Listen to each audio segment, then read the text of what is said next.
आपने जिस अंदाज में अपने हक के लिए खड़े हुए, अल्लाह रब्बुल इज़्ज़त ने आपकी इज़्ज़त रख ली है। अल्हम्दुलिल्लाह, हमने जो मुतालबा वहाँ रखे,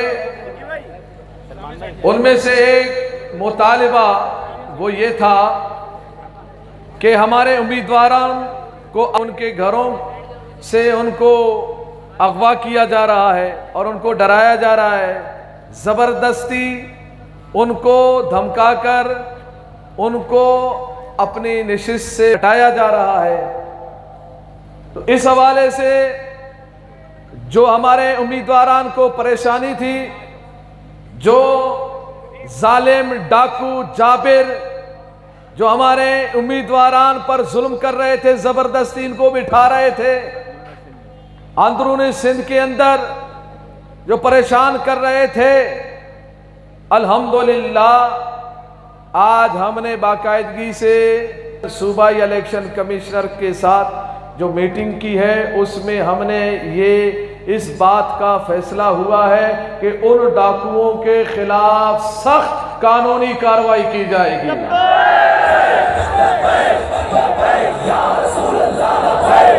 आइन के अंदर कानून के दायरे में रहते हुए वो कार्रवाई करेंगे और इंशाअल्लाह हमारे जो उम्मीदवारान अंदरूनी सिंध में हैं, इंशाअल्लाह हम उनके साथ खड़े थे, खड़े हैं और खड़े रहेंगे इंशाअल्लाह। हमारे बड़े पुराने दर्द थे जो हमें खींचकर यहाँ लेके आए। ये तो एक सबब बना कि इलेक्शन ये नहीं करा रहे थे वक्त पे, वो हमारे लिए तो कोई मसला ही नहीं था। हमारी तैयारी तो मुकम्मल थी, चाहे 24 हो या कोई भी हो, हमारी तैयारी मुकम्मल थी, मगर बड़े दर्द थे। अल्हम्दुलिल्लाह आज हमने उन सब का सफाया कर दिया है। आज हमने ये कानूनी तौर पर इनसे ये बात लिखवा दी है कि आप उनके खिलाफ, उन डाकुओं के खिलाफ, उन सरदारों के खिलाफ, उन जागीरदारों के खिलाफ सख्त कानूनी कार्रवाई करेंगे।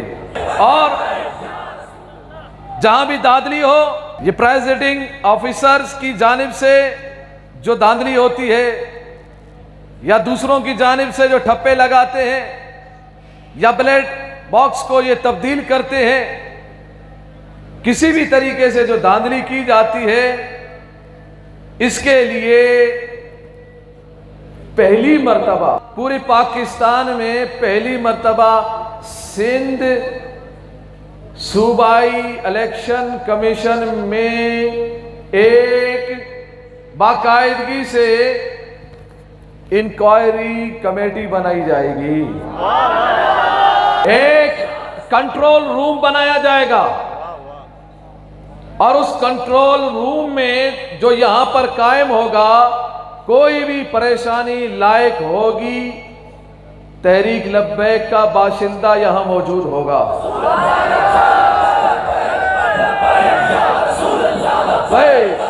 कहीं पर भी सिंध में कोई परेशानी लायक होगी, ये पहली मर्तबा तहरीक लब्बैक पाकिस्तान के मुतालबे पर यह बात मंजूर हो गई है कि यहां पर कंट्रोल रूम कायम किया जाएगा और उस कंट्रोल रूम के उसमें तहरीक लब्बैक पाकिस्तान का नुमाइंदा भी होगा। ये काम हमने बाकी सियासी जमातों के लिए भी कर लिया है, ये काम हमने उनके लिए भी कर लिया कि उनका नुमाइंदा भी आके बैठ सकता है। वो भी यहां बैठे। कहीं पर कोई धांधली होती है, कहीं पर बदमाशी होती है, कहीं पर कोई परेशानी होती है, पहले तो फोन नहीं उठाते थे ना, पहले फोन लगाए नहीं उठाया, भाजी हमें पता नहीं चला, इतने फोन आ गए, ये हो गया वो हो गया। अब फोन नहीं है, अब यहां मौजूद है। कहीं पर कोई मसला होगा, एक कंट्रोल रूम लब्बैक का होगा,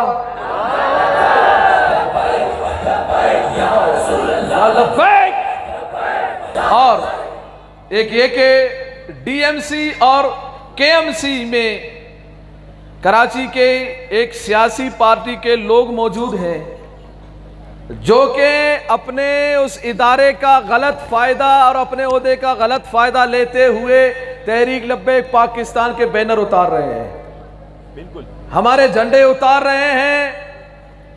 हमारी निशानदेही पर इंशाअल्लाह उन पर सख्त कार्रवाई होगी।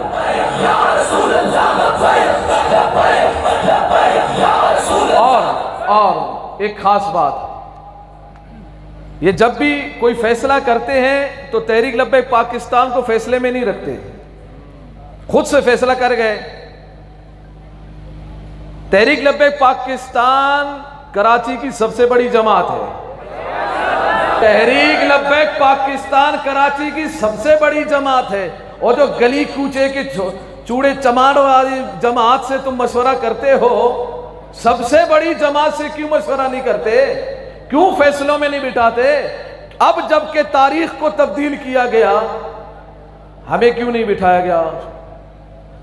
तो सूबाई इलेक्शन कमिश्नर ने हमसे माजरत की है और गलती तस्लीम की है और ये कहा है कि आइंदा हर फैसले में तहरीक लब्बैक पाकिस्तान से मशवरा किया जाएगा। ये एक बड़ा खदशा था। हमने सारी सियासी जमातों के लिए तहरीक लब्बैक पाकिस्तान ने इस सवाल हर जहन में ये उभर रहा था, हर एक ये पूछ रहा था कि यार ये 24 से आगे बढ़ा दिया गया, अब जो आगे तारीख दी गई, क्या पता यार उस तारीख पे भी इलेक्शन ना हो, क्या पता ये अब इलेक्शन नहीं कराए, क्या पता ये 1 महीना 2 महीना या दूसरे इलेक्शन आ जाए, तीसरे इलेक्शन आ जाए और उस तक ये लेके जाए। अल्हम्दुलिल्लाह हमने इनसे ये बात बावर करवाई है कि जो तारीख दी जाएगी उस पर ये पाबंद होंगे इलेक्शन कराने के। और आखिरी बात जिस पे बड़े हीले बहाने कर रहे थे कि बारिश और ये और वो, फिर मुहर्रम, फिर 14 अगस्त इतवार को कराना है, फिर 14 अगस्त है, बीच में इतवार मुहर्रम है, फिर 14 अगस्त है, उसके बाद तो हमने शेड्यूल जारी कर दिया है। इस हवाले से अहम बात ये हुई है कि तहरीक लब्बैक पाकिस्तान की जो मुतालबा है कि 24 को कराया जाए, अब 24 बिल्कुल करीब आ गया, टेक्निकली तौर पर भी ये नहीं करा सकते हैं, मगर बात इतनी हो गई है जो कि कामयाबी है हमारी, वो ये है कि वो एक नई तारीख पर नजरे सानी करेंगे।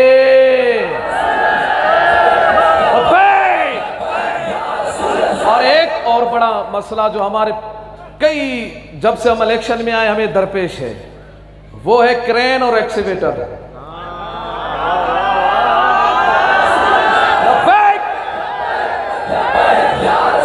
हमें सूबाई इलेक्शन कमिश्नर एजाज चौहान साहब ने हमें ये यकीन दहानी कराई है कि एने 245 में एक्सीवेटर नहीं होगा। और सूबे सिंध में उन्होंने यकीन दहानी कराई है कि एक्सीवेटर को किसी को नहीं दिया जाएगा। जो दे दिया गया, जो बैलेट पेपर पे छप गए वो छप गए, आइंदा वो किसी को भी नहीं देंगे। और पूरे पाकिस्तान के हवाले से वो फिर इस्लामाबाद से बाकायदगी से इसके लिए हमारी दरख्वास्त लगी हुई है, वो दरख्वास्त की समाअत होगी इंशाअल्लाह अनकरीब, फिर पूरे पाकिस्तान से भी एक्सीवेटर को खत्म कर दिया जाएगा।